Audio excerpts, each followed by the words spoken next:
guide you through how to fix Face ID not available on iPhone.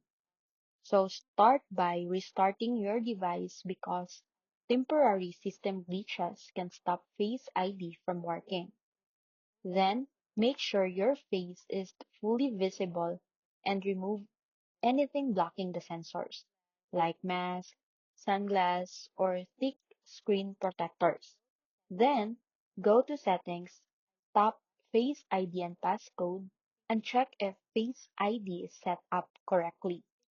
If the option is unavailable, update your iPhone to the latest iOS version by going to Settings, General, and Software Update.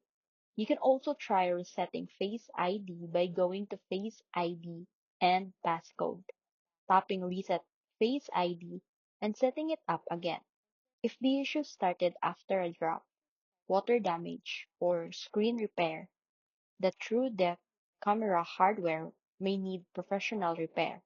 And finally, if none of this solution work, contact Apple support for further assistance.